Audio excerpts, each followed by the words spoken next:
All right, guys. So this is the Geometry 1 lesson for the SAT, and we're just going to go over some basics.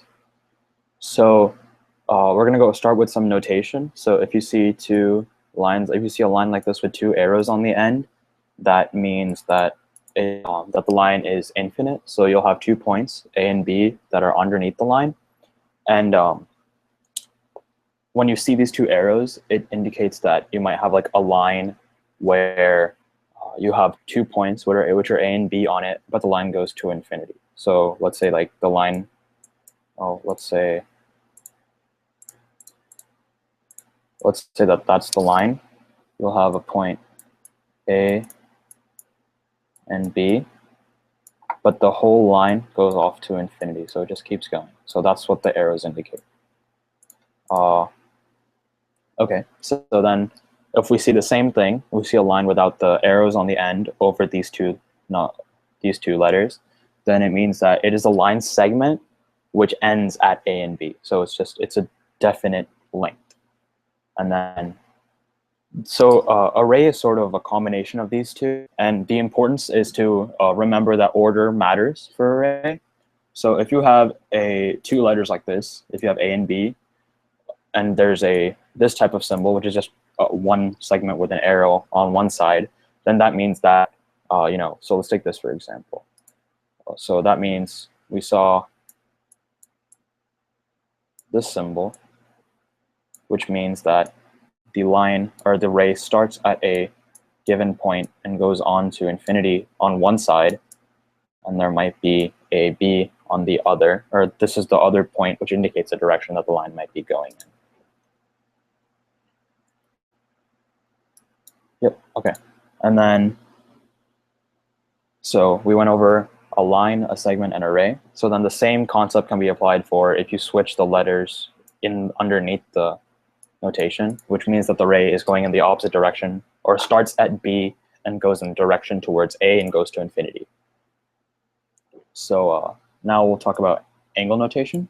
So M and then this little like triangle thing just indicates that you're measuring the angle of ABC. And the important thing to notice, or the important thing to note, is that the vertex, or like the place where you're looking for the angle specifically, is always the middle letter. So we have, so let's say we have a angle, we have something like this, and this is the notation we're given. Then that means that the angle itself looks kind of like that. So when you say, let's take the measure of the angle for ABC, you're taking this measure right here.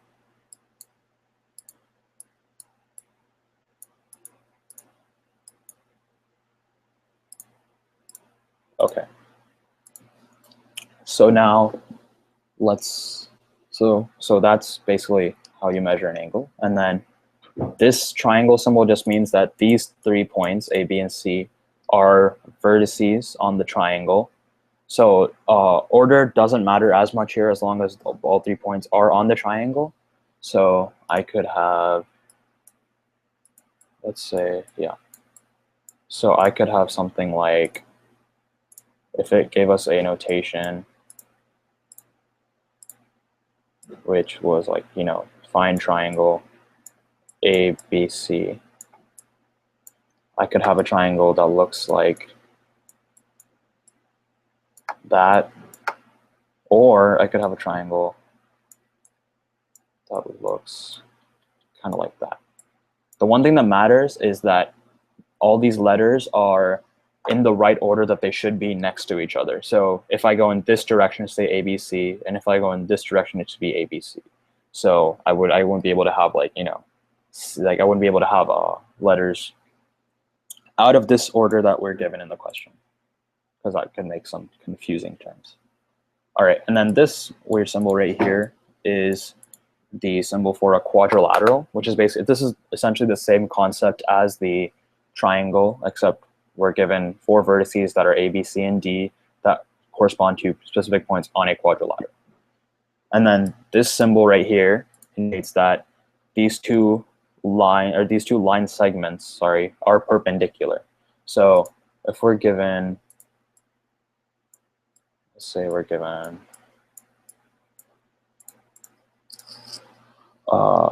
AB is perpendicular to CD. So that means that we have a segment like this, AB, which, and each letter is the endpoint of the line, or of the line segment. And then we have a perpendicular line, which means that it's 90 degrees, or it intersects at 90 degrees. And these two endpoints would be C and D, respectively. Okay. So now let's talk about points and lines. So first, a unique line can be created by connecting any 2 points. So you have to have at least 2 points to be able to make a line. Otherwise, you don't know which direction to go if you only have 1 point. And then between any 2 points on a line, there is a midpoint that is halfway between them. So if I have a line like, if I have a line like that, and let's say this can go to infinity, it doesn't matter. And then we have A here and B here. So a midpoint exists on this specific segment, which divides both of these into a specific value that cuts this in half. So this value is the same as this value if we know that this is the midpoint. I'll put Red Bull in here. Okay, so if we do have a midpoint in between the lines, then we can figure out, if we know how long the line is, we can use a midpoint to find out the halfway point, and we can use anchor and stuff like that. So any 3 points can or cannot fall on the same line. So let's say that we have, something like A, we can make that a point, we can make that a point, we can make that a point. So you can have a line going like that. Oh, that was a really bad one, I'm sorry. We can have a line going like that. We could have a line going like that. We could have a line going like that. So those can be distinct lines. But notice how this line has these 2 points, but not this one. Similarly, this line has these 2 points, but not this one. So if you have 3 points, it depends what it can be either or, whether or not they're on the same line or not. So like if instead, let's not look at this point. Let's say that we had another point right here. So these 3 points all line up together. They make a line. So we call that collinear. Okay. So to measure how wide an angle is in a plane, we use degrees. So this angle right here is a 45-degree angle. So usually what I do to remember is a 45-degree angle is basically just, let's take a 90-degree angle.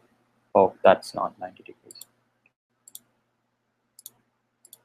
All right, let's just call this a 90-degree angle. So that's 90 degrees. So a 45-degree angle is sort of like just cutting it in half.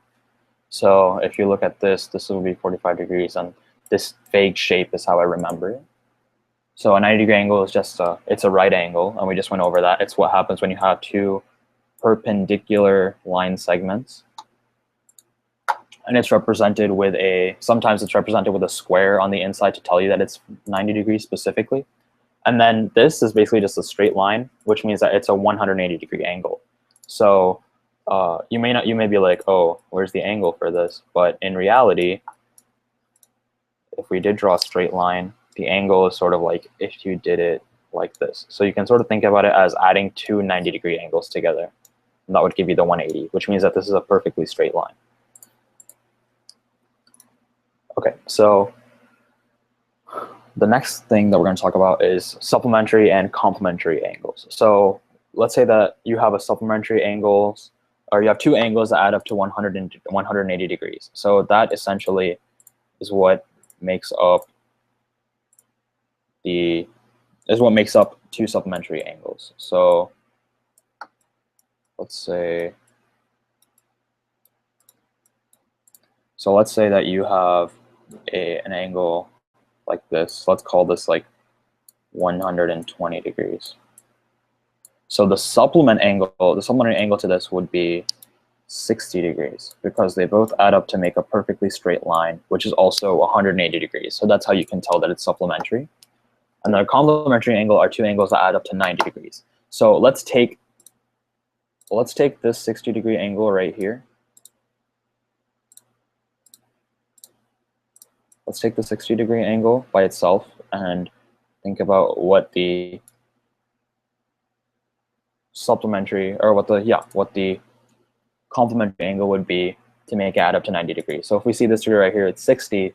So we can just imagine, drawing a line to make it a right angle, and then the difference would be 30 because this whole thing is 90 degrees. Okay, so intersection. When two lines intersect, angles that are opposite to each other are equal in measure. So if we have, let's say that we just took an x, right?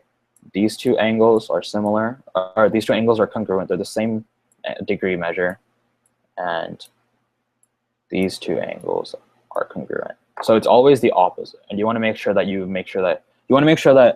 the opposite angles are the ones that you find are congruent, and not these two angles, because these two angles make a supplement together, and they make 180 degrees. Okay, so now we're going to go into triangles. So first, the sum of any three angle measures in any triangle has to equal 180 degrees. So let's say, actually, wait a second. Okay, so let's say that you have any random triangle like that. Let's call it that. So this is 30. This is 40. So this would naturally, you just do 180 minus 30 plus 40, which should give you 180 minus 70, which should give you 110. So basically, I mean, this is a pretty bad drawing to show you that, but this angle would be 110 if this isn't drawn to scale. So just remember that if it is a triangle, it always has to add up to 180 degrees. So another key thing to remember is that in any triangle, the longest side is always opposite of the biggest angle. So just drawing it out itself shows this. So let's look right here. So let's say that I have a pretty big angle. Let's make this my angle. So this is already a pretty long line, whereas we have this angle, and compared to this line is way shorter. So you always want to make sure to remember that the length of the relationship between each of the three line segments that make up a triangle is related to each of the three angles. So let's say that this angle is 100 degrees, this angle is 50, and this angle is 30. So 100 is the biggest one. So this line right here, the one that's opposite from this angle, is the longest side. And then 50 is in the middle. So this line right here would be the line segment that's the intermediate length. And then because this is 30 degrees, this line segment is the smallest. All right. So in an equilateral triangle, though, all the sides are the same length because all angles are the same length. So we can use the same theorem that we just learned about. So let's say that each of these are 60 degrees. Now, the thing is, no side is longer than the other because all the angles are congruent. They're the exact same. And because they're the exact same, you can't have a triangle where the lengths of the sides are different, because otherwise they wouldn't be able to connect properly. All right. So yeah, basically A, B, and C are all 60 degrees. So total, that makes 180 degrees. And then each of these lines are congruent. So just to make that clear, these are all the exact same length. All right, so in an isosceles triangle, two of the three sides are the same length as each other, and two of the three angles are the same measure as each other. So what that means is, let's say that I have a triangle that looks kind of like this. So let's say this is 30 degrees. Actually, I'll make this small. This is 30 degrees.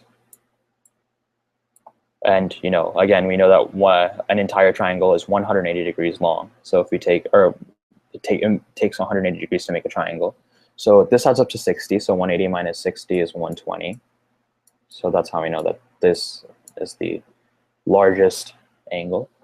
So because this is what an isosceles triangle is defined as, we know that this side and this side are congruent because these two angles are the exact same. So because this angle is the same as this angle, this side is the same as this side. And now because this angle is larger than 30, than both 30s, we know that this line segment, this side, is the longest side in the triangle. All right. So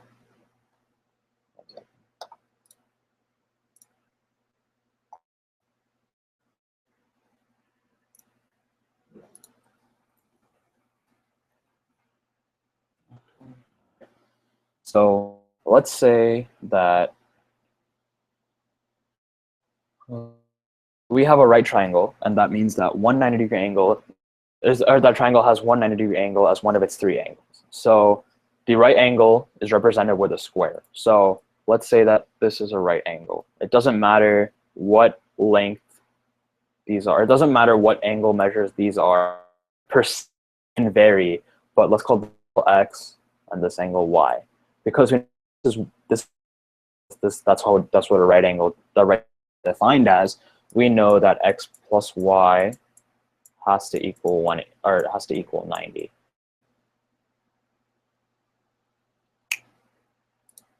All right. So this is a special right triangle. So if the angle measurements are 45, 45, and 90 degrees respectively, the side lengths have a ratio of 1, 1, and square root of 2. So let's say you have all right, so let's say you have a right triangle like this. So let's say this is 45 degrees. This is 45 degrees. And let's call this 90. So let's say this is 3 and this is 3. Now, and we know that the ratio is 1 to 1 to square root of 2, because you always have the 1 in relation to the two sides that are opposite to each of the 45 degrees. So because we can use this theorem, that this side is 3 square root of 2, because it's in the ratio of 1 to 1 to square root of 2. Right. So now we have a different type of triangle where the smallest side is a length of 1, the other side is, or the hypotenuse is twice this length, and then the other leg is this length times the square root of 3. So remember the theorem that we learned above, which was that the longest side is always opposite the biggest angle, and the shortest is the opposite the smallest angle. So what we can tell from that is, actually, let's just go here. So let's call this a special triangle, and we'll call this length 30, this length 60, and this length 90. So let's say that this is 2. So because it's from the shortest side, we can say this is the one part of the ratio. So the total ratio is 1, which is this is the shortest leg, to 2, this is the hypotenuse, and then to square root of 3, square root of 3 is the other leg. So we'll just say other leg. So we know this is the smallest leg. So because the hypotenuse is double the smallest leg, that makes this 4, because 2 times 2 equals 4. And then we know that because this is the other leg that is from the 60 degrees, this is the intermediate leg, we know that this value will be 2 times the square root of 3. All right. And then, so this theorem is really fundamental. That's pretty important. If you take the length of 2 shorter sides or legs and square them, and then add those squares together, the resulting amount is the square of the length of the longest side, or the hypotenuse. So let's try to put this into some perspective. So let's say that you have a triangle like this. So let's call this a 6. Let's say this is 6 and this is 7. Actually, let's say this is a 4. I'll call this a 3. So we know 2 of these lengths. We need to find the other, or we need to find the hypotenuse. So we can use the Pythagorean theorem to help us. So the Pythagorean theorem states a squared plus b squared equals c squared. So basically what that means is if you square both legs and then you add those squares together, you get the square of the hypotenuse. So 4 squared gives us 16, and then 3 squared gives us 9. So we get 25. Now remember, this value is the hypotenuse squared. So what do we need to do to turn this into just the hypotenuse? We have to square root it. So the square root of 25 is 5, because 5 times 5 is 25. So some more triangles. So a Pythagorean triple is a set of 3 numbers that can be the lengths of the sides of a right triangle. So if you know 2 of the lengths, you can use this 3rd length by memorizing some of these tricks. So the most common ratio is a 3-4-5 ratio, where the legs are 3 and 4. So you know the hypotenuse is 5. So similarly, let's say on an SAT question, you have legs that are 6 and 8. So that means that the hypotenuse would have to be 10, because 6 is 3 times 2, 8 is 4 times 2. So the hypotenuse would be 5 times 2, which is 10. And then similarly, we use this triangle, which is the the 45, 45, 90 triangle that we talked about. And then this is the 30, 60, 90 triangle that we talked about. So the 1 is 30 degrees, square root of 3 is opposite the 60 degrees, and then the 2 is opposite the 90.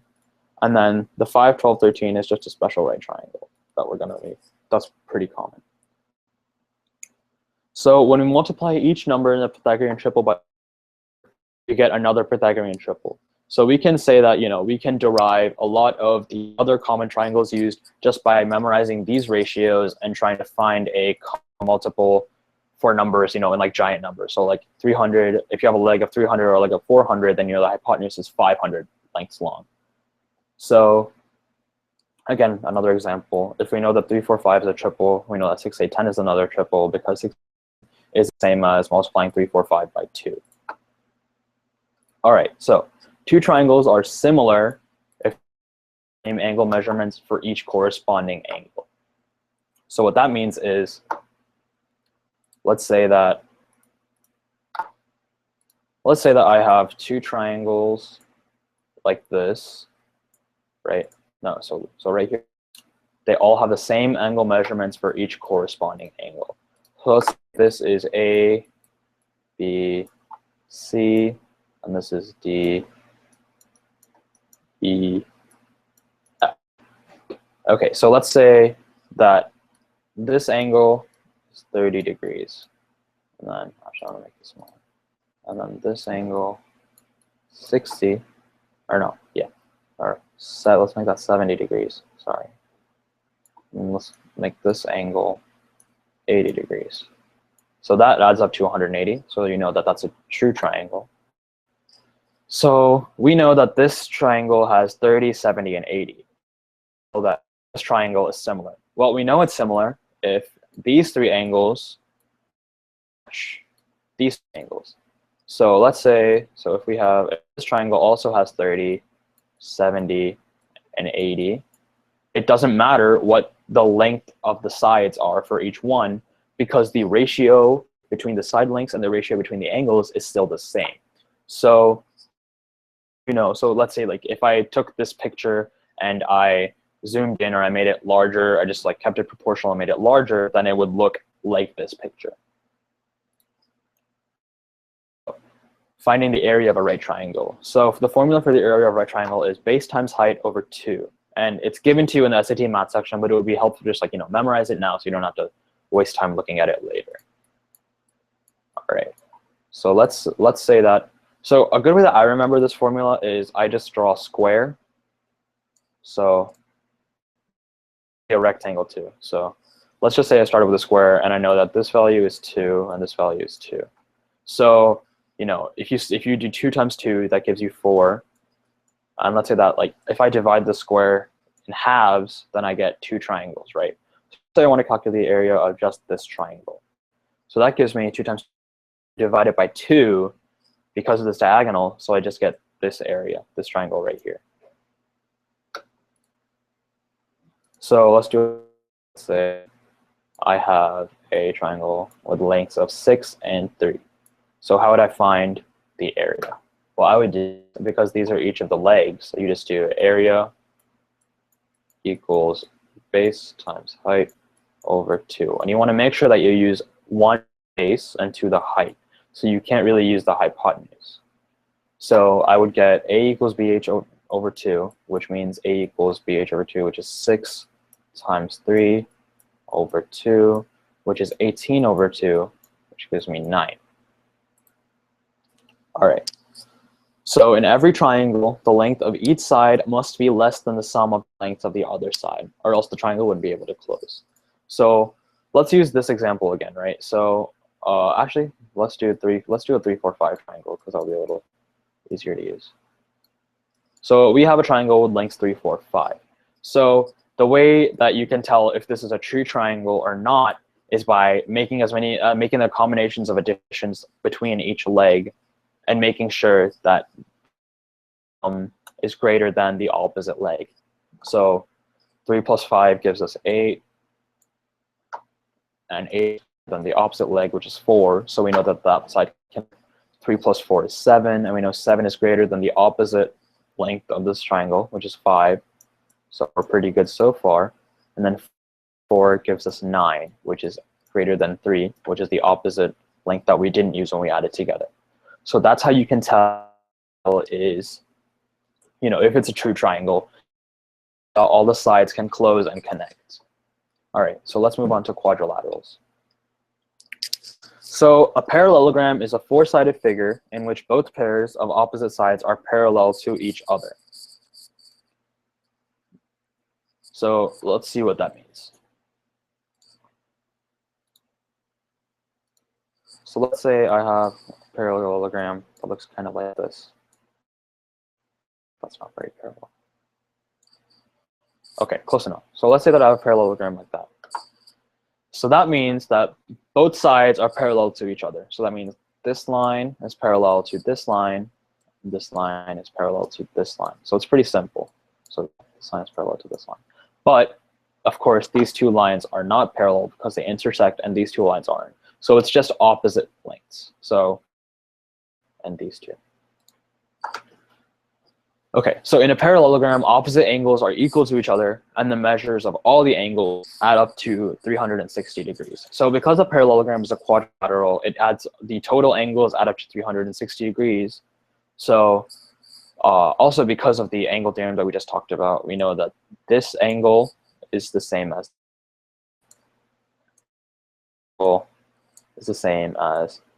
this angle. So the way that I think about it is, if I want to check if it's a parallelogram, I will draw a line sort of like this to cut it into 2 parts, and then I'll just flip it over. And if it looks the same, then that means that it is a parallelogram. All right, so 1 second.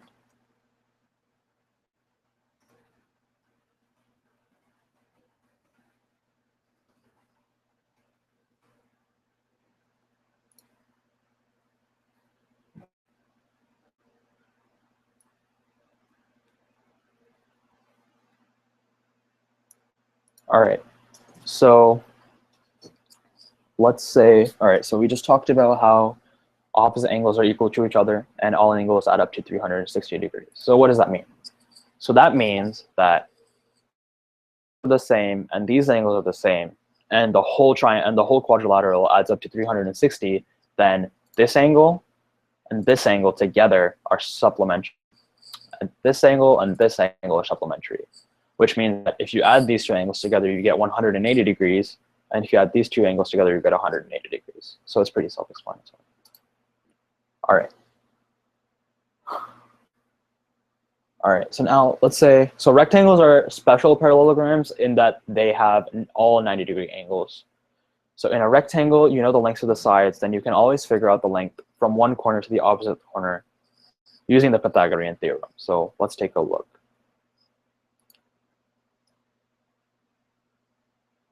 So let's say this is 5, 4.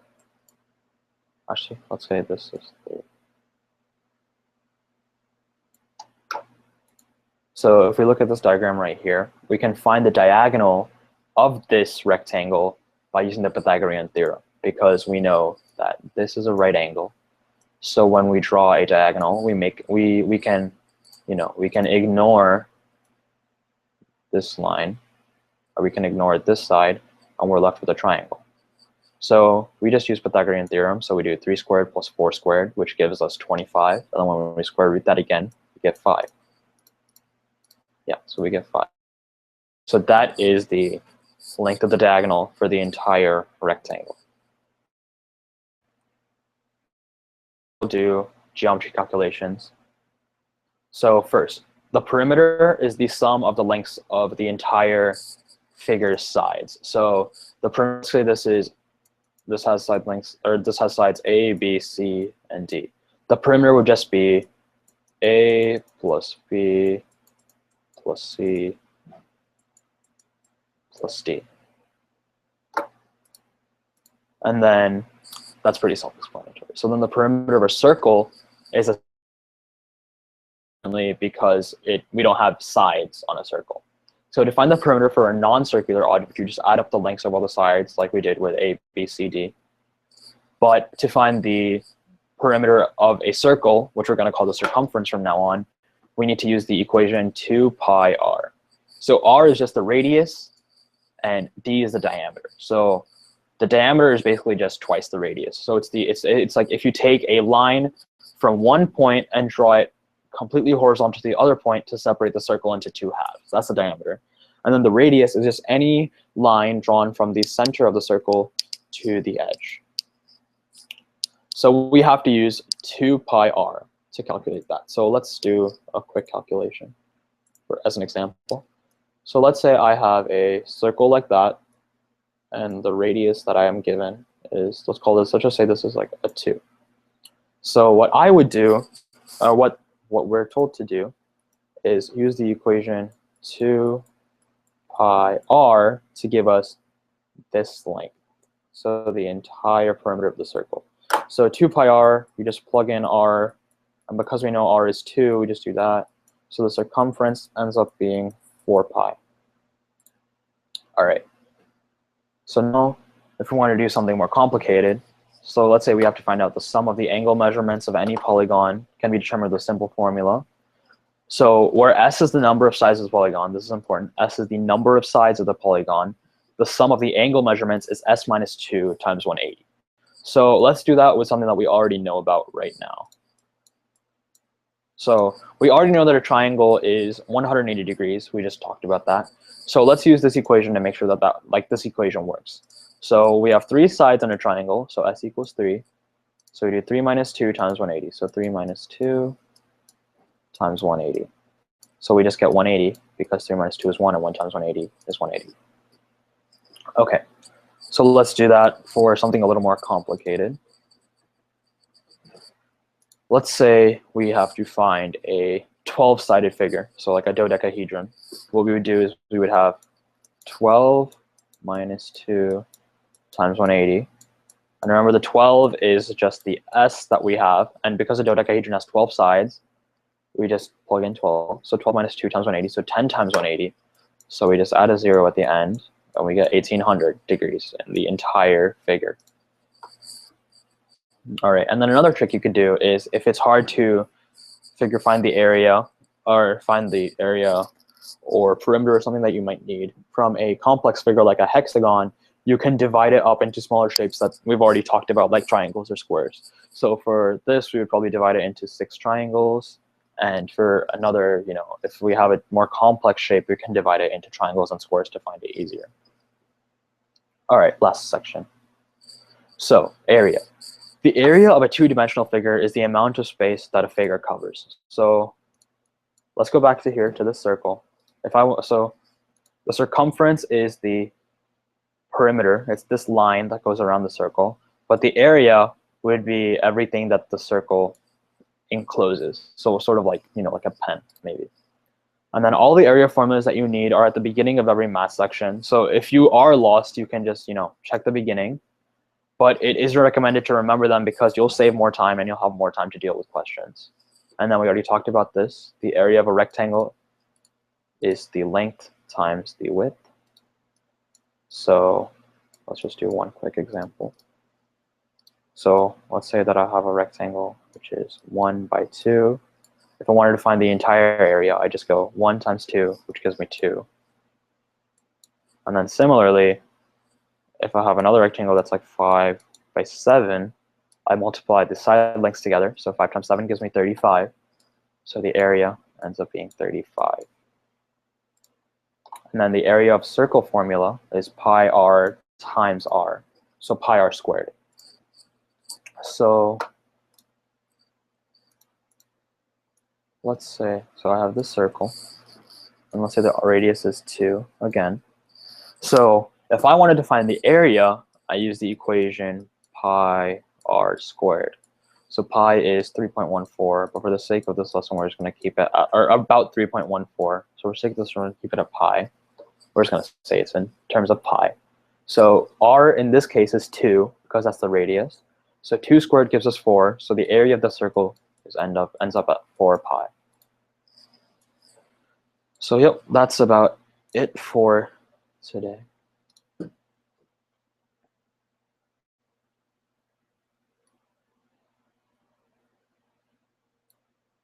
All right, so now let's look over some questions.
Okay, so I think that's about it for today because I can't find any questions. So yep, we'll continue next week.